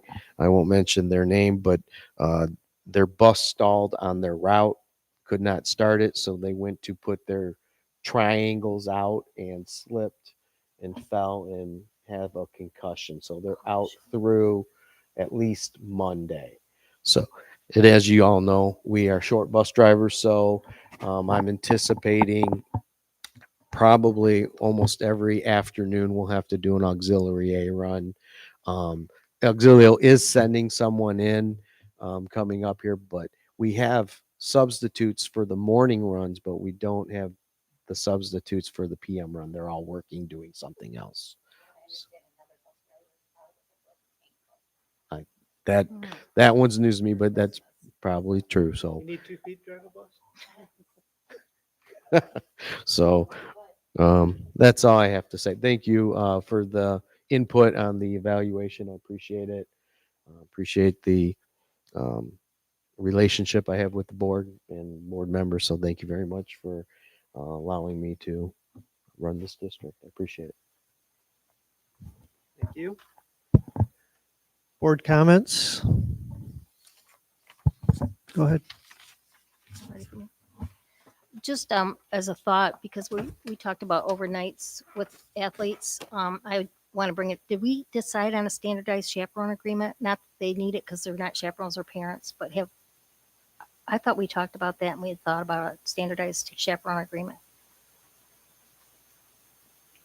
I think what I can say too in this situation is that for the swim team, the expectation is that students are to only go to the room that they are assigned to. They're not to go hopping room to room to room.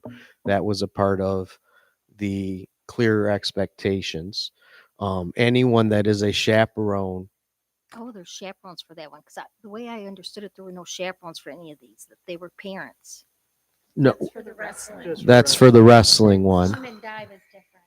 Oh, That we approved two different. I did not. sport Okay, groups. I did not get that. Yep. So does that answer your, I mean, I don't quite understand We the, only put limitations on the wrestling because of the issues. the chaperoning discussion that we've had in the past really revolved around our Puerto Rico trip more than anything else. That was not my intent. That was, Okay. that ended up being a lot of the discussion because it was out of country. I consider these types of things an extension of the classroom. Absolutely. Okay. So, And so when we have chaperones consuming or using alcohol, recreational drugs, I don't agree with it on any level. When they're chaperones, they're in charge of district students, not their kids. any chaperone, I think, Brian, you can tell me this. Let's say it's someday down the road. Well, it's the swim team, right? The expectation is that any of our coaches will not be consuming alcohol. I'm not even going to say drugs because that's just that they will not consume any alcohol. They are expected to be working during that time. Okay, do The we have chaperones? I'm sorry? Do we have chaperones besides the coaches? Do we have chaperones? There are no chaperones. No. Yep. Yep. All sporting events, there are no. Oh, okay. No, the only the where it gets blurry is parents may have a room, and all the parents may be congregating in the lobby. We But they're can't not- control that. They're not responsible for any students. they're not That's a responsible for huge any difference, students and serving as a chaperone. Okay. On principle, I will not be, just so your people know, we've had 2 instances of only 4 board members. So standing on principle, I will not be voting yes for any events that have chaperones. So if you might have to go to a couple meetings to get a yes if there's only 4, because I will be voting no because of this. I'm going to stand on principle. So make sure your people get it in time because I don't want the kids to be punished. But on standing on principle, I will not be voting yes for any. So you wouldn't vote yes even if it was a coach and no chaperone? No, that's different. Okay. So I just am wanna I be clear. understanding? Coaches are employees. They risk losing their livelihood. I just think because Brian just said that all athletic overnights do not have chaperones. That's what why she's I'm not talking saying- about that. I'm Okay. talking She's about. saying DC, Chicago, Oh, Disney, yes. Okay, Puerto sorry, I Rico. misunderstood, Carol. She is a blanket no, is what I'm understanding. You are a blanket Absolute no. until because I don't believe in it. I think a role modeling responsible behaviors at districts functions. I'm going to stand on principle. So just so your people know, your teachers know, whoever's going to plan these trips. So if I We've had 2 can, instances of only 4, so that would mean that would be a no. If I vote no, you would not get to have it. Brian, if I'm understanding you right, there was a conversation about there are certain things where we do have chaperones, but those people are expected to be alcohol free, whatever. Anyone that I think at times haven't you attended the Puerto Rico trip? That's the one that comes to my mind. You just recently went to that. Myself and another staff member normally go, they try to keep it at 10-1 as far as what the travel company asks for. So those people, their trip is paid for because they're going as an official chaperone. And And that's how that works. Now, we have a lot of parents that will go and also go along with all the other activities with us. And they'll stay in the same hotels and be part of it. But the legal and school chaperone are school employees. And in the case when I went, and I don't know when you went, Mackenzie, but it was myself. Yep. It was Senora, and then that's who went as an official capacity. Right. A lot of times Nancy goes. So that would be 2. And how many children were on that trip? You never fell. See what I'm saying? If you're falling below or above, I They think, give us 1 free for every 10. yeah, Say it was 20 or something, Mhm. but I can't remember the exact. I And then think there you were all parents who understand- went, but I think- But they had to pay their own. we paid our own way and we had no official responsibility. Of course, we're responsible adults and we help out with Senora but we didn't officially, we weren't official paid. We chaperone. weren't No official capacity. responsibility other than, I mean, my understanding is those parents were accepted in to fill spots so that the cost of the trip didn't go up because you had less people participating, right? So again, any chaperone, official chaperone, as we're talking, they do follow that policy. Any we're coaches who serve as chaperones Rico- do follow that policy or are expected to follow that all the policy. students are together. So at Disney, they break off into smaller groups and there are chaperones. who aren't district When I went to employees. Disney, they broke off at the park in different smaller groups and there were chaperones. When I went, you're saying no. I'm just saying, Okay. when you went, that's fine, but when they just went a few years Okay. ago, or last year, a year and a half ago, they broke off and they were required to have the app on their phones that you could find them. They didn't have chaperones with them. Okay. At Disney, so it's changed. Right, but at Puerto Rico, the group's always together. Right. They That's don't fine. break I'm just off saying. into smaller groups, and At so there's Disney, no they need have for changed. individual That's when you went. chaperones in smaller groups. Senora and Nancy are always there, as well as the travel company staff. Mm-hmm. Yep. But in here, yeah, but there are chaperones for Disney and there are employees, so. I mean, it was. Yeah. And that's why. I think everybody understands where I'm coming from, and I'm just going to stand on principle. So, But as long as you understand, like Puerto Rico, there's no parent that's responsible for any kids. Like they don't take a small group and they're responsible for that group. I think, Staff chaperones are always present. so I think Carol's point is if you are working in a chaperone capacity and you are listed as one of the official chaperones, that you should not be partaking in margaritas or anything else. that's exactly my point. And we all agree with that. And can we have that standardized and so that when they standardize on for everything, so that it's known that that's the expectation? Because every time I ask for a standardized chaperone agreement, I just get this resistance. I don't understand it. I don't.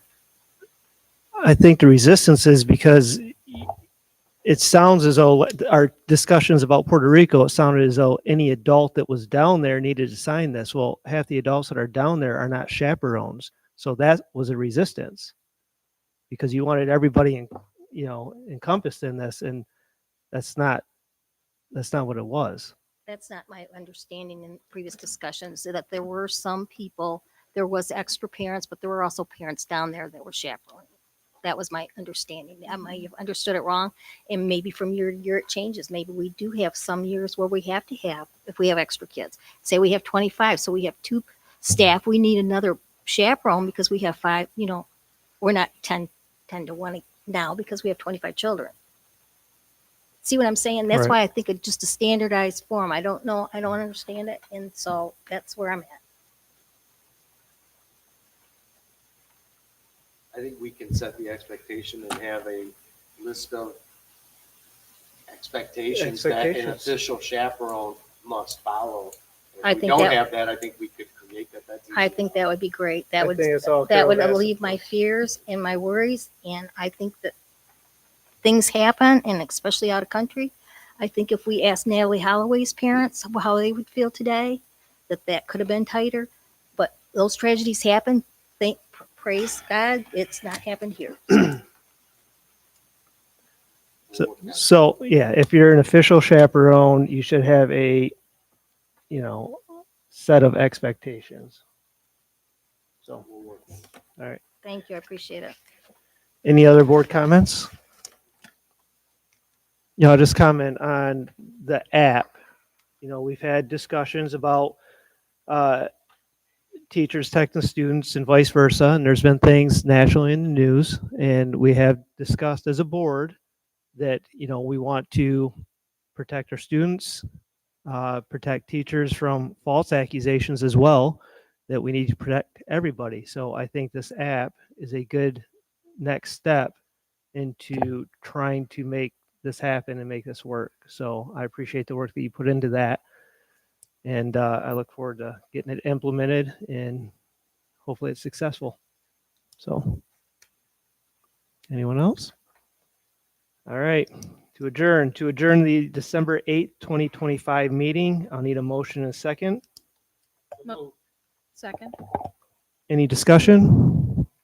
All those in favor say aye. Aye. Aye. All those opposed say nay. Motion passed. 7:40.